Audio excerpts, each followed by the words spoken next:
Hello friends, आपका स्वागत है मेरे चैनल भक्ति की शक्ति में। आज मैं आपके लिए करवा चौथ व्रत की कथा लेकर आई हूँ। अगर आपको मेरी ये कथा अच्छी लगे तो कमेंट बॉक्स में करवा माता की जय अवश्य लिखें। और अगर आप मेरे चैनल पर नए हैं और अभी तक आपने मेरे चैनल को सब्सक्राइब नहीं किया है तो प्लीज़ सब्सक्राइब कर लें और बेल आइकन पर प्रेस कर दें ताकि मेरे नए आने वाली वीडियो की नोटिफिकेशन आपको मिलती रहे।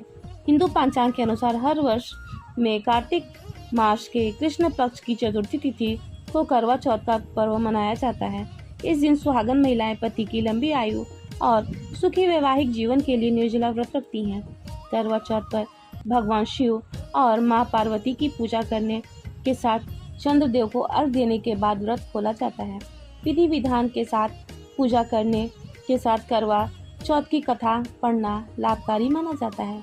मान्यता है कि करवा चौथ पर जो महिला कथा पढ़ती है या सुनती है तो उसे शुभ फलों की प्राप्ति होती है। दाम्पत्य जीवन में मधुरता लाने वाला और संबंधों को अधिक मजबूत बनाने वाला व्रत करवा चौथ माना जाता है। सुहागन महिलाएं पति की दीर्घायु के लिए व्रत रखती हैं और शाम को चांद को अर्घ देकर और चलने से पति का चेहरा देखकर रात में अपना व्रत तोड़ती हैं। वही कुंवारी कन्याएं मनोवांछित पति के लिए इस दिन निर्जला व्रत रखती हैं और तारों को देखती हैं। इसके बाद व्रत खोलती हैं। करवा चौथ की व्रत की कथा में करवा माता की कथा का वर्णन मिलता है।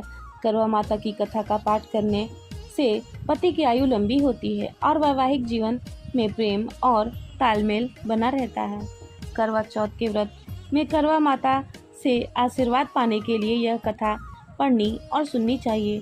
तो आइए शुरू करते हैं करवा चौथ व्रत की यह कथा। बहुत समय पहले की बात है। एक साहूकार के 7 बेटे और एक बेटी थी। बेटी का नाम करवा था। सभी सातों भाई अपनी बहन से बहुत प्यार करते थे। यहाँ तक कि वे पहले अपनी बहन को खाना खिलाते, उसके बाद स्वयं खाते थे। एक बार करवा अपने ससुराल से मायके आई हुई थी। उस समय कार्तिक का महीना चल रहा था। कार्तिक माह के चतुर्थी के दिन करवा की भाभीयों ने करवा चौथ का व्रत रखा।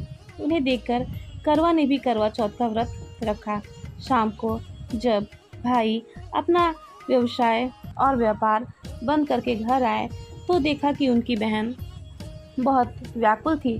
सभी भाई खाना खाने बैठे और अपनी बहन से भी खाना खाने का आग्रह करने लगे। तब बहन बोली कि आज मेरा करवा चौथ का निर्जला व्रत है और मैं खाना सिर्फ चंद्रमा को देखकर अर्घ देकर ही खाऊंगी। चंद्रमा अभी तक नहीं निकला था और बहन भूख प्यास से व्याकुल हो रही थी। सबसे छोटे भाई को अपनी बहन की हालत देखी नहीं गई और वो दूर पीपल के पेड़ पर एक दीपक जलाकर चलनी की ओट में रख देता है। दूर से देखने पर वह ऐसा प्रतीत होता है कि जैसे चतुर्थी का चांद उदित हो रहा था। इसके बाद भाई अपनी बहन को बताता है कि चांद निकल आया, चांद को अर्घ देकर भोजन कर लो। बहन खुशी के मारे सीढ़ियों पर चढ़कर चांद को देखती है। उसे अर्घ देकर खाना खाने बैठ जाती है। जैसे ही वह पहला टुकड़ा मुंह में डालती है तो उसे छींक आ जाती है। दूसरा टुकड़ा डालती है तो उसमें बाल निकल आता है और जैसे ही तीसरा टुकड़ा मुंह में डालने की कोशिश करती है तो उसे उसके पति की मृत्यु की समाचार मिलती है। वो बौखला जाती है। तब उसकी भाभीयों ने उसे सच्चाई से अवगत कराया कि उसके साथ ऐसा क्यों हुआ।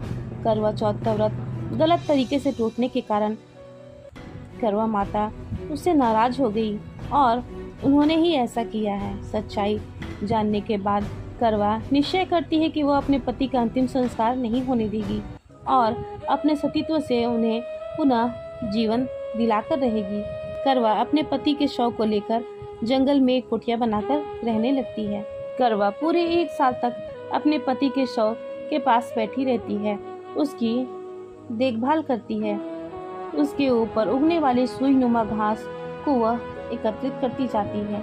1 साल बाद जब पुनः करवा चौथ का व्रत आता है तब उसकी सारी भाभियां करवा चौथ का व्रत रखती हैं। जब भाभियां उससे आशीर्वाद लेने आती है तो वह प्रत्येक भाभी से यम सुई ले लो, ये सुई दे दो, मुझे भी अपनी जैसी सुहागन बना दो, ऐसा आग्रह करती है। लेकिन हर बार हर भाभी उसे अगली भाभी से आग्रह करने को कहकर चली जाती है। इस प्रकार जब छठे नंबर की भाभी आती है तो करवा उससे भी यही कहती है कि यम सुई ले लो, पी सुई दे दो, मुझे भी अपनी जैसी सुहागन बना दो।